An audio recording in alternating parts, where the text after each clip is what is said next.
Mandy Yip, all the way from Calgary, Canada. And her assistant is Tatum, and she's going to be flipping around for us. And Mandy, as I told you before, created Acrobatic Arts, and it's in 70 countries right now. And I'm going to let her tell a little more about herself. But thanks, Cindy. Yeah. Thank you. So happy you're here. Thanks for having me. This has been so fun. Yeah, I'm really excited to be here. This is my second time here in Brainerd, Minnesota. Is that where we are? And I'll be on the road for the rest of the summer. So if you're at any other dance conventions or teacher conferences or whatever, come say hi to me. Acrobatic Arts was formed to help people who have never did acro before in their life, but teach dance, teach them how to teach it and teach it safely with progressions in the studio so that it makes sense for their students and they find success without having any injuries in their classroom. So that's what we're all about. And as Cindy said, we're in about 70 countries. There's about 500,000 kids that go through an acrobatic arts class every week. So a lot of students are using it around the world now, and it's been really successful for them to provide them with really great training. Tatum's been training with me since she was a baby, so that's great because you'll get to see everything in action as she demonstrates everything absolutely perfectly. Right, Tatum? No pressure in front of all these dance teachers. And as I go through everything, if you have questions about something, please let me know. I'm happy to stop the class and answer any questions that you might have. So, these are the countries we're currently in. So that's where acrobatic arts can be found around the world. Acro is different than gymnastics, and I think it's a really important thing to understand, especially in your positions as dance team coaches, that the skills that are taught in gymnastics and cheer are not the same skills that we teach in acro. Even though they might look similar, the way that we have to perform the techniques and the way the progressions are taught is different because we're doing everything on a hard floor, not on a sprung floor with a mat. And the biggest and easiest technical difference that you can probably imagine is that when someone lands a back handspring or a side aerial, they're supposed to stick it in those genres, right? In dance, we have to have follow through, so it continues the movement, and that's one aesthetic reason why. It's just a different aesthetic. We don't have this, aesthetic at the end of all of our movement. We have like continuation. But the other really important thing is that on their bodies, it has to work on a hard floor. So where the mat is going to spring so that they can actually land it with a straight leg so that they can continue to go backwards and use the momentum of the floor, our dancers have to do that on a hard surface, and so their body has to absorb the shock as they land that movement, right? And that's a really big differentiator between the way that we teach things in each of those different genres. So it's common to have dance studios and teams bring in the local gymnastics teacher to come in and teach the skills that you think your kids need. But I want to caution you against doing that whenever possible because the skills are taught differently. Because they have to be. And so that's just different. And the gymnastics teacher leaves and they move the mats away and they say, okay, do the same thing. It doesn't really work the same, right? So that's the big difference between the two. I'm going to get Tatum to just demonstrate a really easy example that I think is good for you to show your dancers. So when you do a cartwheel in gymnastics, it's going to look, it's going to start here. Yeah. And it's going to go to here, right? And it's going to have that end to it, and we want to see that ending. When we do the same skill in acro, we're going to have a continuation that's going to follow through. So she's going to plie and transfer her weight from one side to the other at the end of this cartwheel. And that absorption of that cartwheel, which is a simple skill at first, but obviously it's going to turn to something more challenging, is what's going to make this work for her in choreography and also so that her body stays safe. Does that make sense to you? Okay, I think I have this dancer over here is going to do it in a gymnastics center, and then this one is going to do it as a dancer. So that look, right? Not wrong, by the way. I still think that's beautiful. It's just a different skill than what we're doing in dance. And then this is what a dancer would look more like doing something that has that kind of finish, right? And a different kind of look to it. And I mean, this dancer over here, if they did that in gymnastics, it would look slow and it wouldn't have any snap. And they would also get marked down in that genre. So I'm not saying one's right and one's wrong. They're just different. If you've never spotted anything before, there's a few things that you need to know about spotting that I think are really important. So as the spotter, you also have to take care of your own body. So make sure that you are dressed appropriately, that your hair is out of your face, that you don't have great big earrings on, that you're not going to be kicked as they come towards you. And if you don't have training in it, you need to get training before you go and start trying to spot these things. So there are courses, that's what we do. We teach teachers how to teach it, and we give you all of the tools so that you can teach it in your facility. If you don't have those skills, my recommendation is to stay a little bit away from that so that you're not liable for teaching things that are outside of your comfort zone and outside of your abilities. But it's not hard to learn how to do it. And I think lots of times teachers think, oh, that's not for me. I didn't do acro as a kid. It's too hard. It's actually not. It's really not that hard. You just need a little bit of training. Our course is like 16 hours. You could do it. If it matters to you and to your students, it's definitely a possibility. And I just want to encourage you that some of the best acro teachers out there never did it as a kid. They came, they learned, they took back everything that we taught them. They used the syllabus in their classes religiously, and the kids are amazing. So it is possible for you to do it. One other thing that I think is really important about spotting that you might not consider is consent. That if you're going to put your hands onto a dancer as they're doing anything, you should make sure that the dancer consents to you doing that before you get the dancer into your hands, right? It's just the world that we currently live in. I'm going to keep going through this. Okay, so I have a lesson plan here. I'm going to send it to Cindy so that she can send it out to all of you. And this is how I would structure an acro class if you were going to run just a plain acro class in your gym. So we start with our cardio section. We do a warm-up. I'm going to get Tatum to demonstrate both of those things for you. We spend about a minute on our wrists and shoulders. We spend about 7 minutes on handstands and balancing. We spend about 7 minutes on bridges. All of that is the technical skill required to do the 15 minutes that happens here in limbering, tumbling, and partnering, which is the part the kids all think is acro. That's the flipping. And that's when they get to do all the tricks. But it's really a very short part of our acro class, because then we spend 10 minutes on our flexibility and about 5 minutes on cool down. And that's how I use an hour-long class. So another common mistake I see studio owners and teachers using when they're in their classrooms and are not super familiar is that they spend a lot of time on the tricks and they miss all the skill development that's required. And so the kids either end up injured or they end up unsuccessful for a really long time. And that's no fun for anyone. It's much more fun if they come to class and they're successful every week, because you've broken it down into such tiny bite-sized pieces that they can master it. And so that everybody gets a chance to do it. If two superstars are always doing the tricks and everyone else is kind of standing around, that's not fun for them, and it's not great for their self-esteem either, right? So we're going to go through this class plan. That's how I'm going to spend our time together, and I'm going to give you examples for each of these sections, and then I'll take questions too if you have them. Okay, so starting with cardio. There are lots of different ways to do cardio. You should be doing this in every class. Most of the acro class you should be doing in every class, whether it's jazz, a lyrical class, a modern, a musical theater class. These are fundamentals of dance, right? And cardio is part of that. So if you're not already starting with a cardio routine, it's important to do that. It can be jumping rope, it can be running laps, it can be doing jumping jacks, there's a whole bunch of different varieties of things that you can do, as long as we elevate the heart rate, we get the muscles moving, we get the blood pumping, we get the dancers warmed up. That's the most important part about the cardio.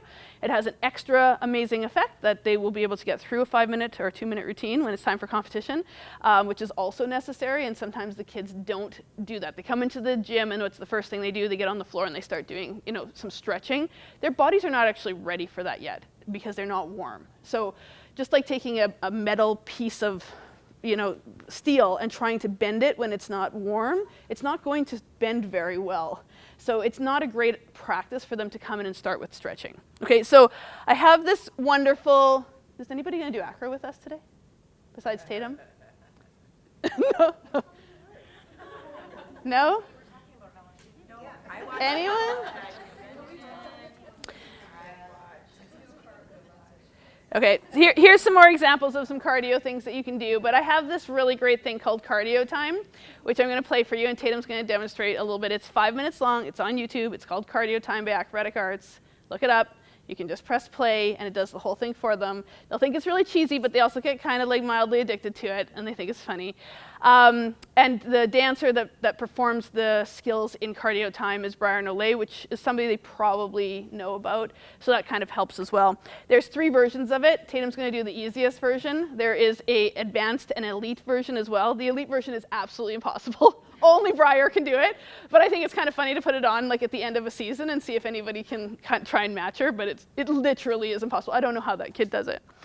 So here is a little sample of cardio time for you. Let's go, Tatum. It's cardio time.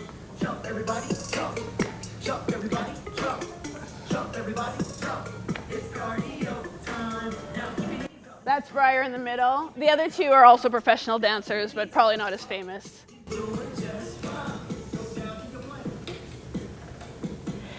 What's great about it is that it goes through, it's 5 minutes long, we're not gonna do the whole thing, but it goes through every body part and gives them a little bit of a stretch strengthening thing in between all of the cardio.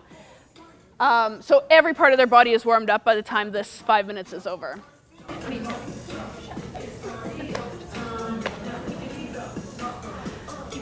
The other thing I love about it is you can put it on at the beginning of your class. You can deal with when the students that need to chat with you about something, and the rest of the class can just be getting their warm-up done without you having to be involved in it.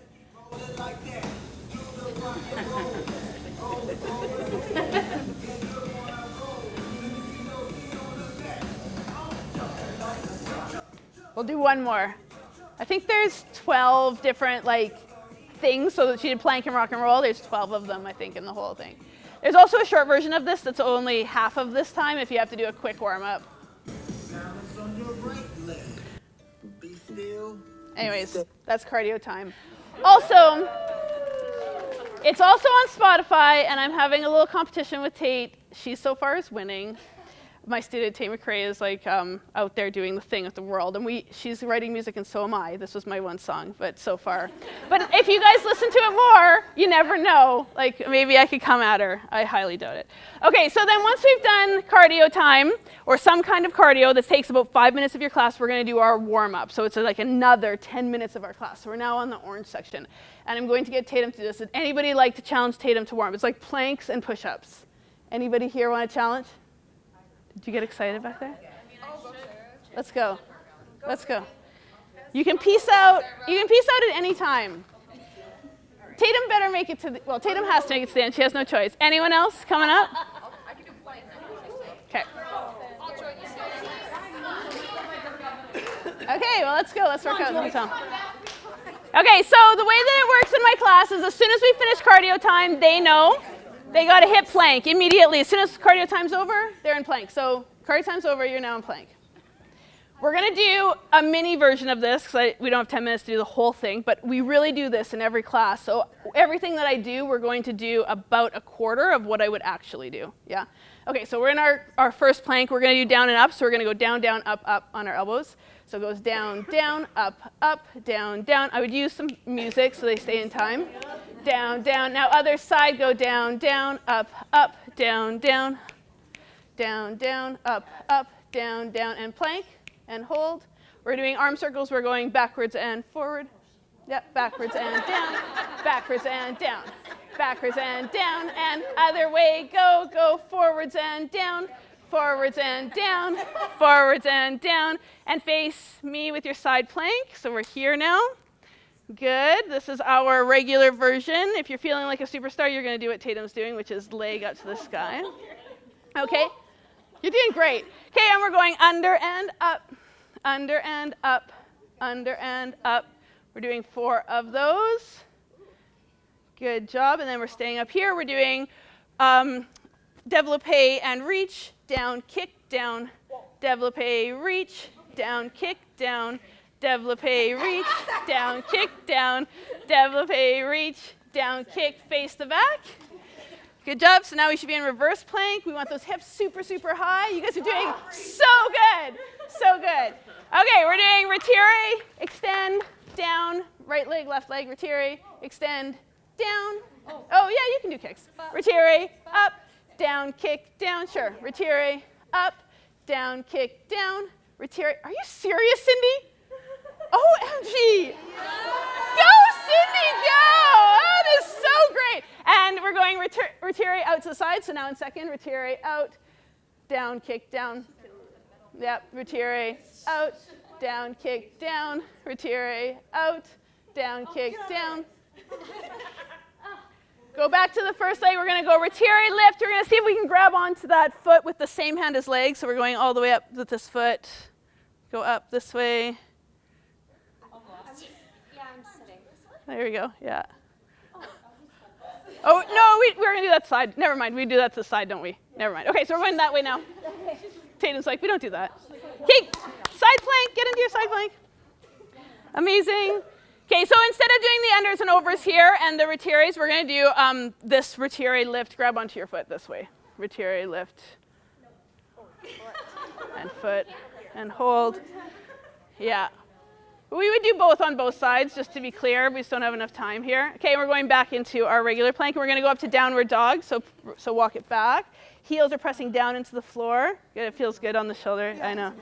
Okay, and then we're going to go 1 foot up to the sky. We're doing super square, so don't go too high, because I want your hips to be square, right? Flex your foot, and we're doing pulses here. Good. And we're going to do like 25 of them, but not today. Okay, and then you can turn it out and reach all the way to the sky. Bend your knee, try and touch your toe to your ear. Good. Here you can also take one hand off and try and grab onto that foot. Yeah, across your face. Good, and then hands down to the floor. Extend that leg back up to the sky. We're going to flip into bridge from here. So she's going over. Oh! Good job. Hey, and then put your foot down.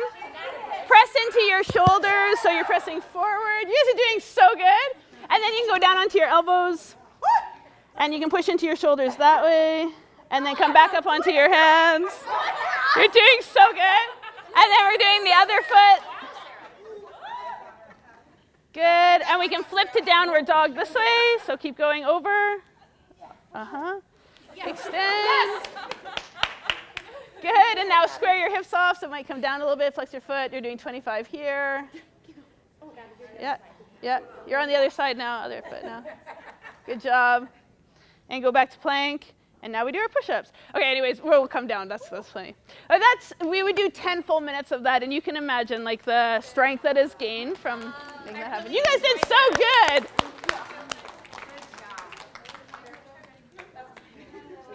All right, so that's our warm-up. I think there's a few things I want you to note about it. Obviously, there's a lot of strength happening, right, and especially in our core.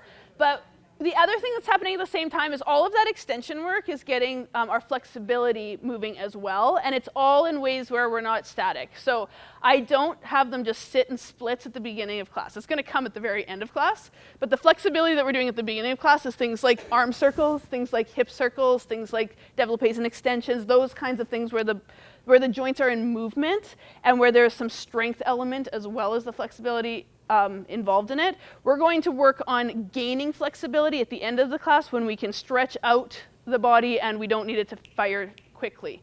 If you do all those great big stretches at the beginning of your class and you want it to fire quickly at the end, it's probably not going to work well. Does that make sense? It'll be slow in your classes. I don't think that one is exactly that. It's different every time I do it as well. So, yeah.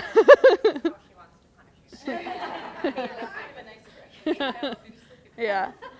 I'll get them in plank at the beginning, and then something really important will happen on my computer or something, so then they're stuck there for a little bit while I get something else done. What I didn't do today, and we probably should show, is some Supermans, because this is another part of this class that something I would do here. So this kind of like Superman, that movement to hollow. Yeah, you can just show a few examples too. Yeah, that kind of thing.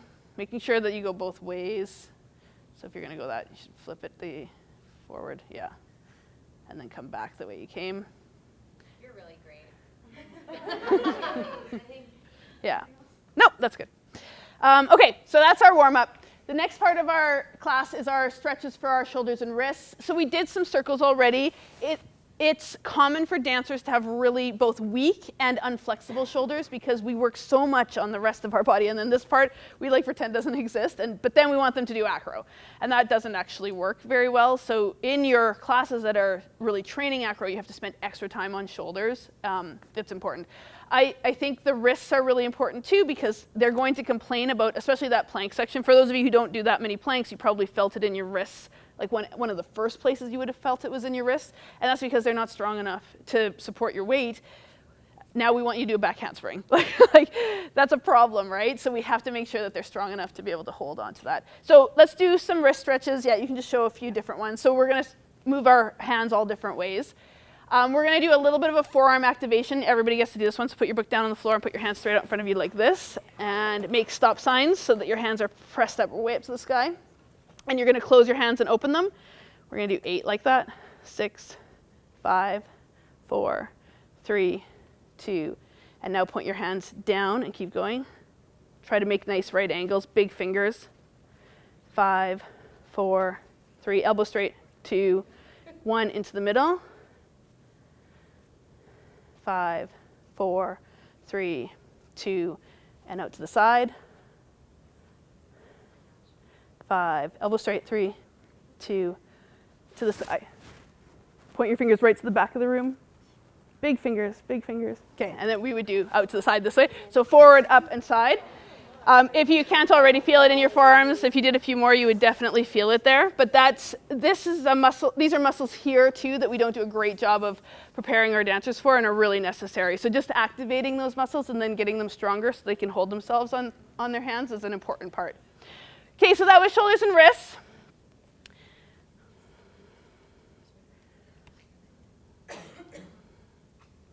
Okay, we're moving on to handstands and balances.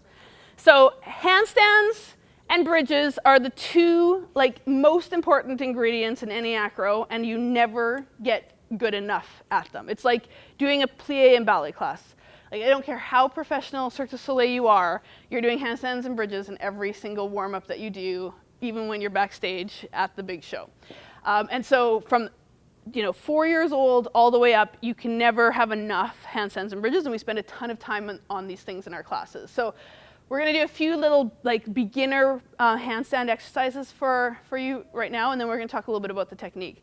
So one of the first handstands I like to do is just hands on the floor. We're going to do a little jump and try to get our weight onto our shoulders and then back down to here. So it's going to go jump and back down like that. Jump, do a bunch of them. Jump and back down, yeah. When they first do it, they won't be getting on top of it like Tatum is right now. They'll look more like that. But they are starting to feel what it feels like to be inverted, which is really important, and it's a pretty safe inversion for them. They feel fairly safe doing that. And I want you to imagine you're 15, 17 years old, and now you're being asked to go upside down for the first time. The floor is pretty far away, and you haven't been training being upside down your whole life like these little 4-year-olds have been. It's scary. So giving them something that feels a little bit closer to the ground, that feels a little bit safer is a great thing to do. Also, pretty much everyone in your class is going to be able to do that, even if it doesn't look that nice to begin with. They can do some version of that, and they feel like they're part of the class then. They don't feel like they're sitting out on the sidelines while the one superstar, again, gets to train, right? And as coaches, I think it's our responsibility to make sure that they all feel like they have something that they can work on. Plus, they'll surprise you. Sometimes those 15-year-olds that you think, like this kid, and they think they don't have anything, if you give them some progressions, they'll amaze you with what they can put together in their bodies with some practice. Okay, so that's our very first little handstand exercise. The next one that I like to do is on a wall. And is that wall, will you guys be able to see her if she's over there? Okay, so she's going to put her hands on the floor facing the middle of the room. I don't generally have them kick up to handstand, so I don't have them. Can you come just show kicking up to handstand like you're going to go towards? I don't do this exercise with the kids for a bunch of reasons. The biggest one is that they usually arch their back and put their weight into their lower back where we don't want it when they do that exercise, and it really helps their handstands not at all because they're in completely wrong alignment. So instead we're going to face the middle of the room. We're going to have our hands far enough away from the wall that they won't be able to tip over because of the way that their weight is distributed. And they're going to walk their feet up the wall like this. So walk up and walk back down again. And walk up and walk down. A whole bunch of those, okay? Again, a really simple inversion. Because she's far enough away from the wall, she's not going to fall into the middle of the room, right? So it's very safe for her. You don't need mats or anything like that to do this exercise. And it gets her upside down and feeling what it feels like to have her weight on her hands. I want you to look at Tatum's, come forward a little bit. And you can look at mine over here too. When her hands are on the ground, her fingers are going to be spread really far apart like this, and then she's going to bend her knuckles a little bit and push her fingertips into the floor. So this is the platform that she's on, and you can see this is a lot more stable than this platform, which has no stability. So it's a wide stance, and fingertips are activated in order to make that platform feel like she has some control over it. Yeah? Do you guys want to try it? put your hands on the floor, you can give it a try. So just put all of your weight onto your wrists and leave your fingers unactivated and just feel what that feels like and how stable it feels. And then I want you to split your fingers apart, press your fingertips into the floor, and feel the difference in what that feels like if you put your weight into it.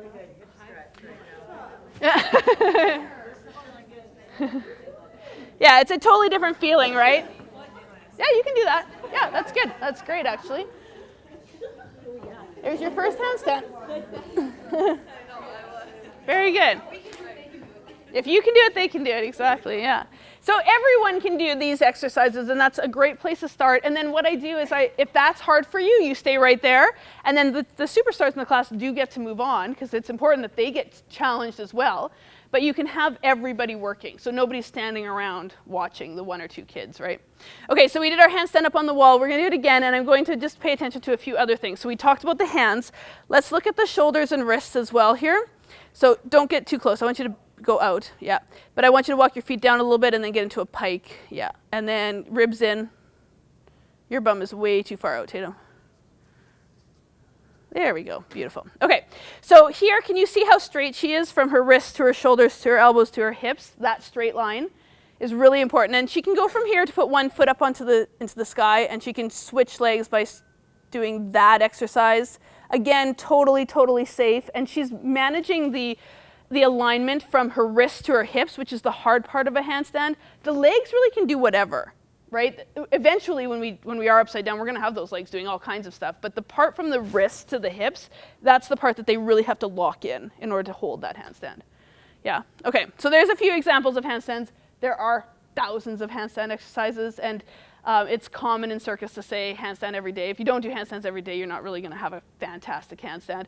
But you can have a handstand that's going to manage the skills that you need by just getting them upside down a little bit more often than they are. Okay, bridges. Again, just like a plie, you can never have a perfect bridge. There's just so many things to fix on it. So let's talk a little bit about what a beginner bridge would look like and then what kinds of technical elements we're looking for. So she's going to show us a very beginner bridge, which is this.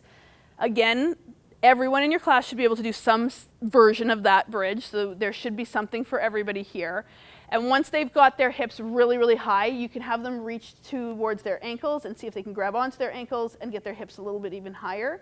And that is kind of where we want them to be before they go up into an actual bridge. If they can't do that, we're probably going to have a problem when they get into bridge because they don't have enough flexibility in their hip flexors. The other place that they're likely lacking flexibility, which I saw today when I was working with the kids, is in their shoulders, as I said already. And if they don't have good shoulder flexibility, we're going to get a bridge that looks kind of like this. So you've probably seen that bridge before. So bent elbows, the shoulders have no flexibility happening there. And the bridge, because we're still telling them to like bend in half, there are different parts of their body that's taking the bend. So she has a big bend in her knees, right? So that's a part of the body that's taking it. Fairly safe, actually, because the knees are meant to do that. But the other part of her body that's taking the bend is the lower back right here. And the problem with that is that this part of the body is not meant to make a right angle, but it's really accommodating. Your lower back is very accommodating. It's like super flexible and malleable. If the rest of your body's not doing the work, the lower back's like, pick me, I'll do it. And the lower back will just take all of that bend on everything that we want it to do. And so if we tell it to scorpion and the rest of the body isn't prepared for that, the lower back's going to do the work. And if we tell it to bridge and the rest of the body can't do it yet, the lower back's going to do the work, right? And that is a really dangerous thing for you to put onto your dancers, coaches. So I just want to caution you against, really wanting to win and really wanting that scorpion turn in the front and center and giving that same kid that same scorpion turn in a whole bunch of routines when she doesn't actually have the shoulder flexibility to get her hands behind herself properly, and therefore the lower back's constantly taking it. You might win, and for 3 years she'll be in her glory, and then the rest of her life she has to live with that body, right? And you have a responsibility as her trainer to make sure that she has a body that's going to work for her for the rest of her life. And so I just want to caution us against doing things like that when it doesn't make sense because of they haven't really trained their body to be able to do that type of skill, right? For me, that's a much more dangerous and scary injury than the broken arm or the broken leg. Like the broken leg or the rolled ankle or whatever, it sucks because it happens right in class. Everybody sees it. The kids all, and they all go tell mom, and everybody knows about it. And if it happens in competition, even worse. But what I see when I go to competition and watch, and I see that kid doing that, is I see an injury that's going to last forever. That broken ankle is going to heal in 6 months. The back, it'll be with them for the rest of their lives. So just really be careful with that. You have a big responsibility to not allow that to happen. And I'm going to give you some tools to help with that. These bridges are correct. So you can see there's 3 different levels. We've got a kid over here who does not have an awesome bridge, but the weight is centered between the hands and the feet, right? So there's a nice round shape there, and that is a safe bridge, even though it's, pretty wide. And then we have this bridge, which is a pretty decent bridge. Like that's a very intermediate, maybe even advanced bridge. And then we have an elite bridge over here where the weight is past where the hands are. So Tatum's going to do a push-up to bridge, which is the next level up after we do the hip bridge, the pre-bridge she showed you before. So this is the next level of bridge. And there's a few things to note about it. Her feet and her hands are in alignment with each other, right? She doesn't have her legs wider than her hands or her hands wider than her legs, right? And her feet and her hands are pointing the right direction. So her knees are tracking in line with her feet. We don't have her feet going one way and her knees going the other way, which would be also bad for her alignment and then bad for her body. And then she's pushing into her shoulders. I don't care if her legs ever get straight. In fact, as soon as they do, I tell them to bend them and back them up so they have more torque and can push more into their shoulders. But I do care about everything else being in alignment. You can come down. Okay, so when you're looking at your bridges the next time you will have the kids do them, I want you to watch for those technical elements and make sure that they're doing it correctly. And if you have a dancer that looked like the other one that I showed you on the wall and they're clearly not in the right part of their body, does anybody want to do a bridge for us that's bad? I can do one in GP. Do you have a bad bridge? I don't know. I don't know what it looks like. Oh, let's see it. Bree? Yeah, Bree? Hi, Bree. You want me to do a bridge? Yeah. You got Bree? That's actually not bad. Bree! No, that's actually pretty. That's pretty good. You can come down. I'm still going to get you to do it, but unless anybody else wants to show me a worse bridge than Bree's. Okay, come here, Bree. Okay, so she's going to lay down on the floor. Your feet are going to go up here. Lay down on your back. Oh, okay. Put your feet up here. Yeah. So if they have all of the weight in their lower back like this girl does here, if you elevate their feet, this might be a little high, but I don't have any mats here today, so you're going to have to work with me. Elevate their feet like this and have them scoot their butt right up close to it, and then hands under their shoulders. You're going to have to help them get up because it's quite a lot of strength to get up from this position. So I'm going to help you push up. Oh my God. Thanks. Okay, and then now from here, can you push your feet into the chair and push your hips this way? Yeah. Good job. Now you can see that her shoulders are in line, and is there any pressure on her lower back from this position? Like virtually none, right? Okay, come on down. Good job. Nice work, Bree.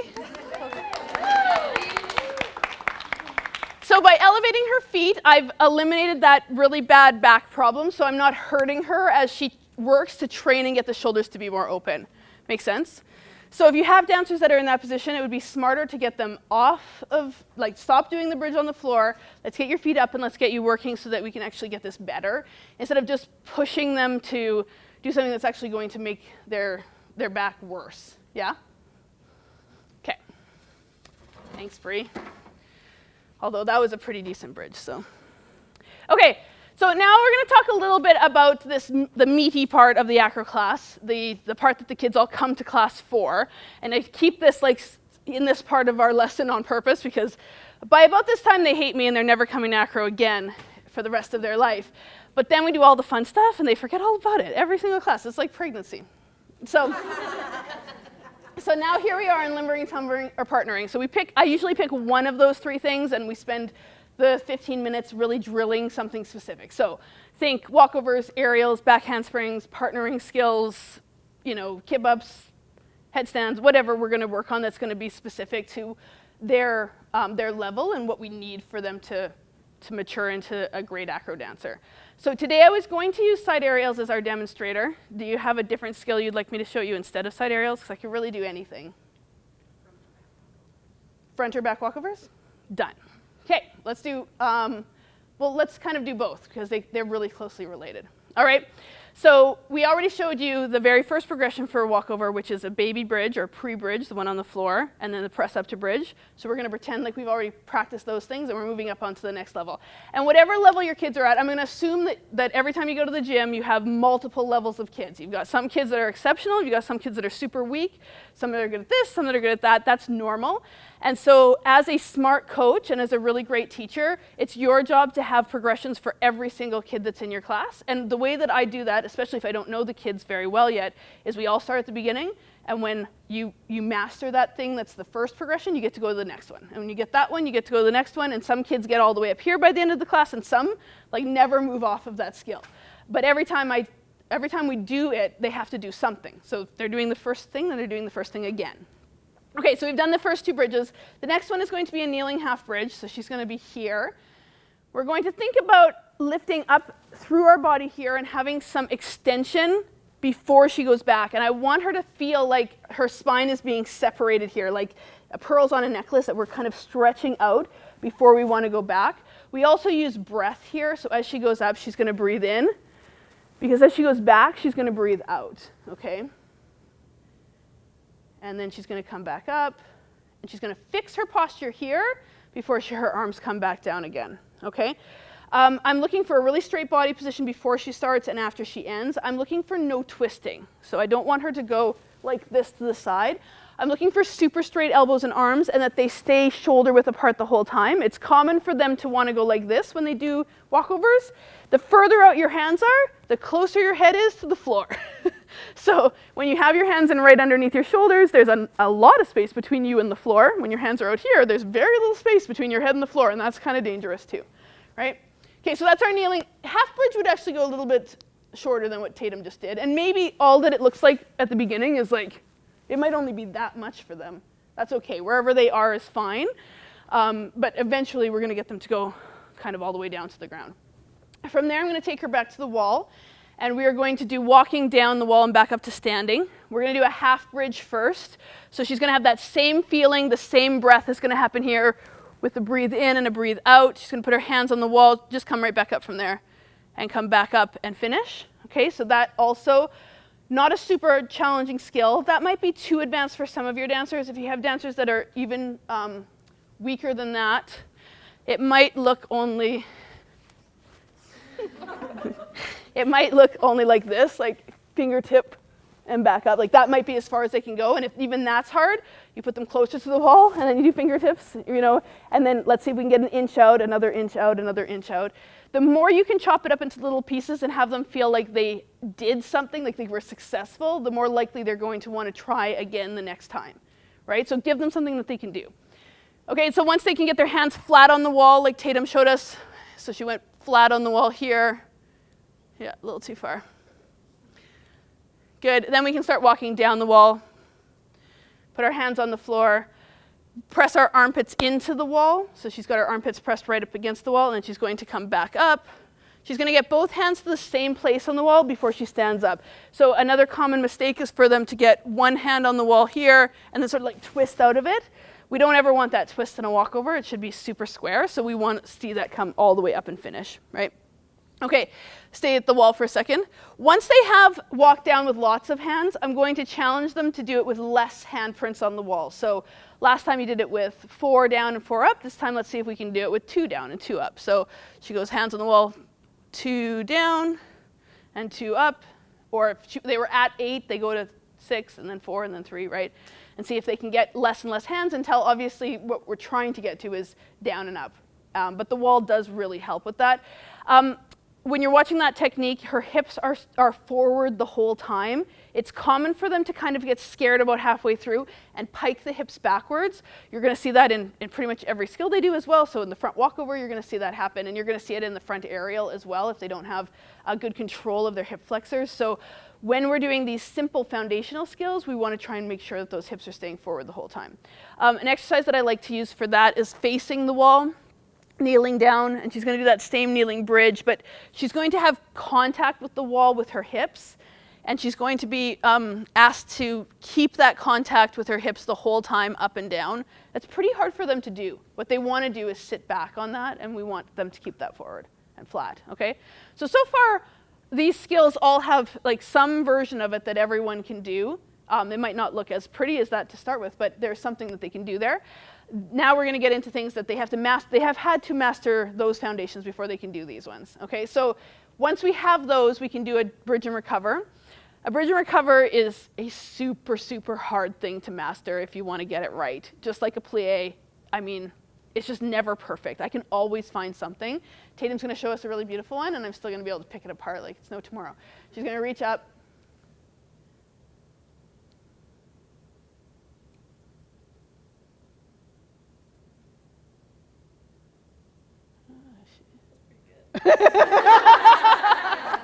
That was pretty nice. Okay, so she had a little bit of pronation in her feet, so her feet were really struggling to stay on the floor, but she did do it. It's common for them to lift their heels off or for their feet to come out to the side or go in, depending on where their limitations are. We want the hips to really reach up to the sky. So as we talked about before, hips forward, but when they're upside down, we want to have that length there so that when it's time to do more difficult things, there's room in her hips. She did a really great job of getting her shoulders onto her ears. It is the opposite of everything else we do in dance, right? Everything else we say shoulders down, shoulders down, shoulders down. In acro, it's shoulders up, and I tell them often that I want them to put their biceps onto their ears so they can't hear me. Like, that's how tight I want that position to be. Yeah, and she did a great job of that too. It was actually quite a nice bridge, Tatum.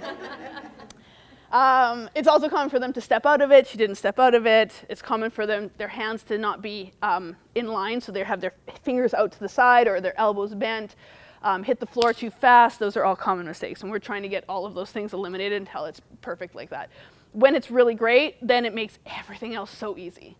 You can imagine that the walkovers we're about to see are going to be pretty nice, just based on that bridge, right?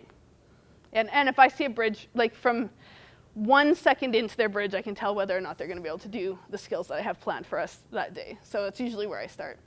Okay, so now we have a really beautiful bridge. We can go down and up in our bridge. So now we're going to shift and go into the back walkover stuff. So she's going to lay down on the floor, press up into her bridge.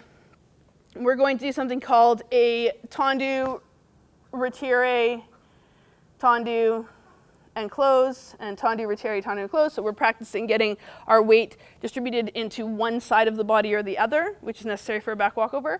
We can do that retire and extend, so retire and extend. And you saw some of these things in our warm-up, right? Same kinds of skills, and we're doing them in plank where it's easier so that when it gets to here, it's a little bit already in their muscle memory, and it's not as much for them to consider when they're upside down and disorientated, because their body is used to doing this piece, right? And so now we're upside down, and this part is kind of like already in their body, and the rest of it is just what they have to learn how to do.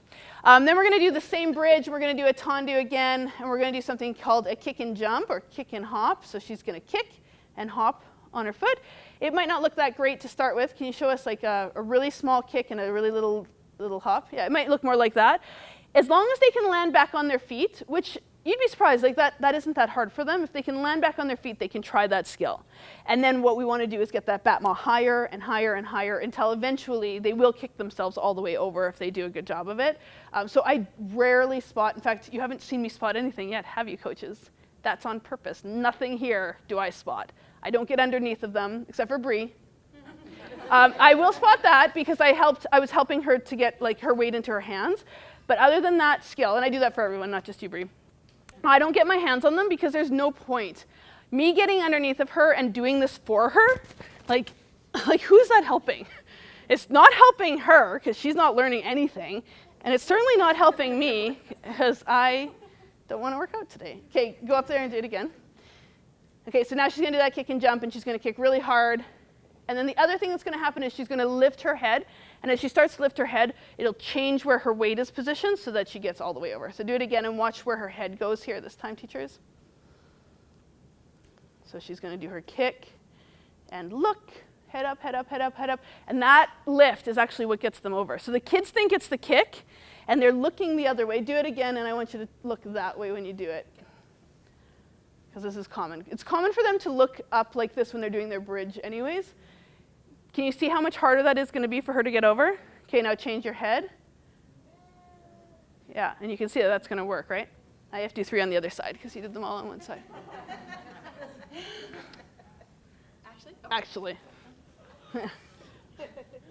While you do that, I'm going to talk about left and right. So, coaches, I know dance team, we're going to like do everything on one side, and I just heard in the rules that you guys are going to get extra points for doing it to the left. Hallelujah! Just like I was saying about their backs and overusing them and then sending them out into the world with, you know, backs that are going to hurt them for the rest of their lives, I would like to impress upon you that doing everything on one side is also going to cause them to have massive injuries and imbalances for the rest of their life, and it isn't worth the 3 years of glory for a rest of your life injuries that are going to happen because they only do it on one side. Now, I know it's not going in the routine, don't get me wrong, but in their practice, there is no reason why they shouldn't be doing everything on both sides.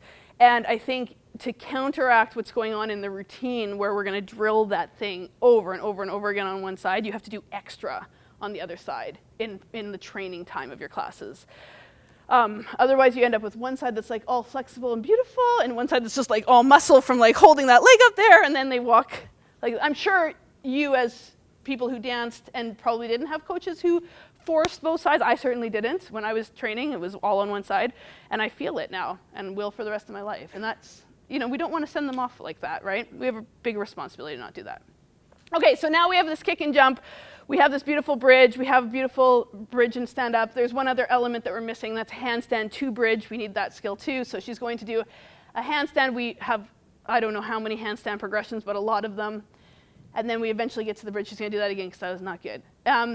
I want to see it roll through the feet. So the fact that I could hear that on this cement and carpet is not good. So I want to see toe ball heel as they go into the floor, just like they would in any other jump or any other dance move that they're doing. And she's got to be slow to make that happen. So she needs to push more into her shoulders and get her weight over her hands more so that her legs go slowly down to the ground, which means she gets to do it again.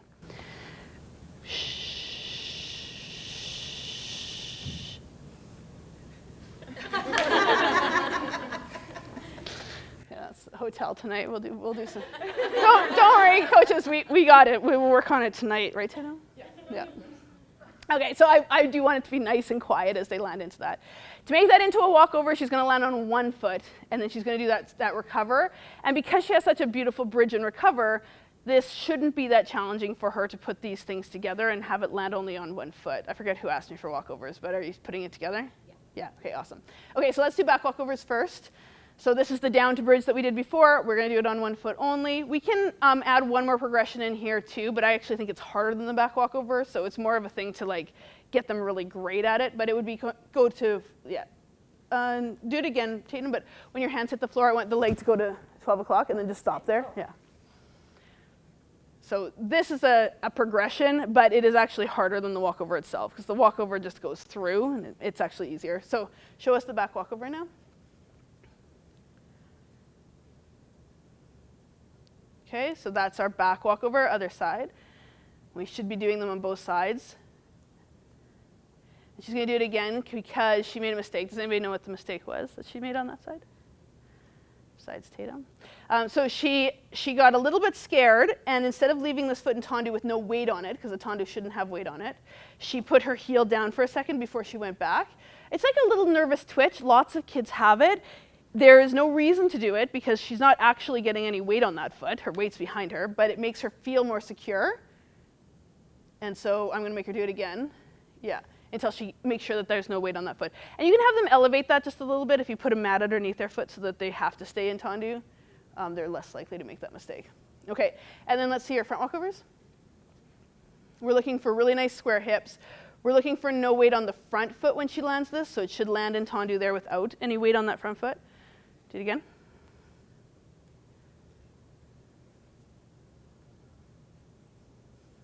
Yeah. Okay, so we're looking for those attributes. Everything still needs work. Like always, there's still things to fix, but they're decent. Okay, so now we've got those things. Let's make them more interesting, right? So I look at it like these are the ingredients for our pie, but if we really want a pie, we don't just want blueberries or apples and flour. We want it to all come together into something really magical, right? And so the same thing is true with acro. We have all of these little elements and we train them really, really hard, but in the end, I'm probably not going to have her do a bridge and recover in her routine because that's boring. But can I make something interesting out of that? Probably. So let's do some interesting back walkover things. Let's do a front walkover that stays in retiré first. So here's a front walkover that stays here the whole time. Okay, now could we turn and go into that front walkover so that it looks like something comes out of it? Okay, so there's something. Now can we go somewhere from there? Sure.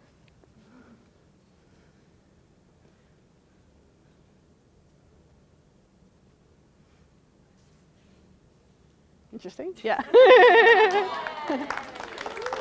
Okay, now let's do back walkover, so pick something.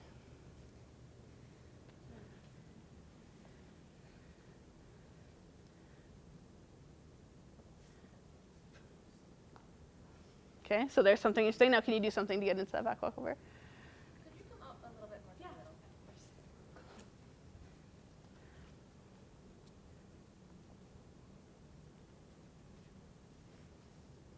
Do you want to do the chest roll one more time, just so in the middle so they can video it? Yeah.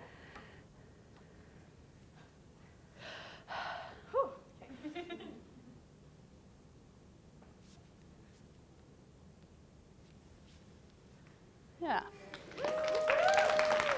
So then it starts to look like something interesting, right? Yeah. Okay. No,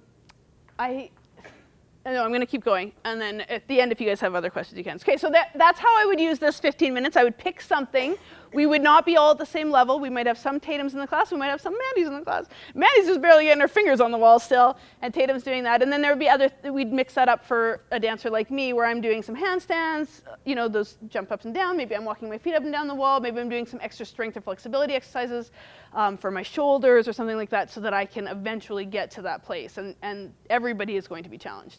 Okay, so the next part of our class is our flexibility. And as I said before, this is where we actually gain flexibility.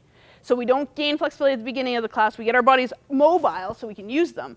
But we have to actually get better at flexibility at some part of our class, and it should happen now, where she's this tired, she's exhausted, she's probably not going to be fooling around and jumping around because she's so tired. And I'm going to turn the lights down low, and I'm going to get some like slow music going. Oh, I have a chair already, don't I? I'll stop taking new ones. I'm going to show you my favorite exercise for shoulders, because it's probably where your dancers are the weakest. Here, Tatum, put this on the chair. And will your hands fit through there? Yeah? Okay. You can also do it sideways if you don't have a hole in the back of your chair. Okay, so she's going to get into this position. Just stay flat, yeah. Her bra strap is going to be right at the edge of the chair. If you're unfamiliar with this exercise, it's common for coaches to have them be too far back on the chair, and so then they're in the middle of their back, which is where we don't want to increase the bend, right? As her friend, I'm going to put my knee between her hands so that she stays in alignment this way, so her shoulders aren't going way out to the side.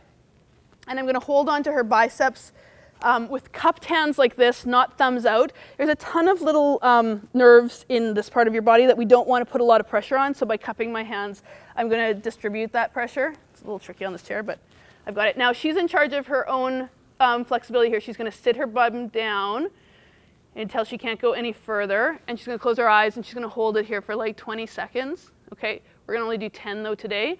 She's going to put one foot on top. For the next version of this, she's going to do like 20 seconds here. She's going to do like 20 seconds on the other foot, and sit back and close her eyes. She's going to put both feet on the floor. One foot's going to tuck under. Sit back this way and do 20 seconds here, and the other foot too. The whole exercise should take about a minute to do. Okay, and then she's going to put her feet on the floor. She's going to come through here. You might have to help them a little bit to get forward, and they're going to tuck in forward and just sit for about 30 seconds. If you do the whole minute, Tatum just did like a quick version of it, but if you do the whole minute, it's like a lot on their bodies.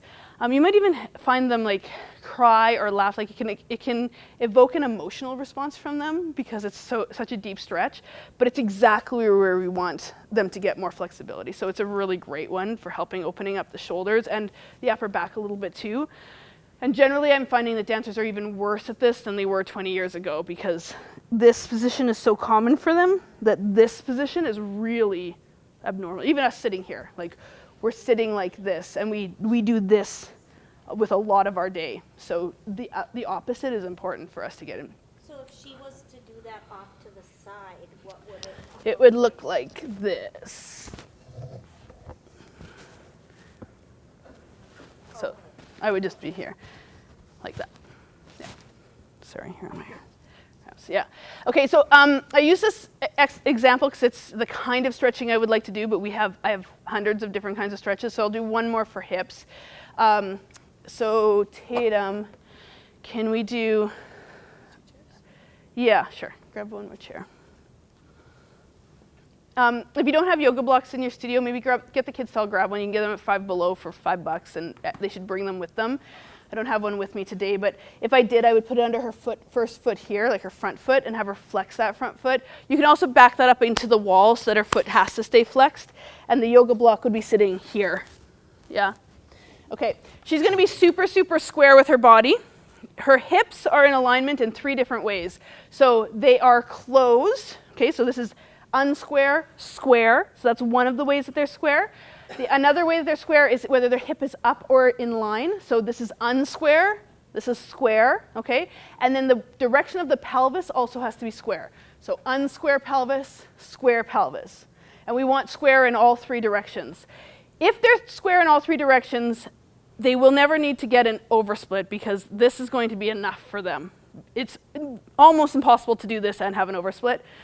But Tatum's going to demonstrate as far as she can go in her splits this way. And I like giving her the chairs so that she stays in that square position.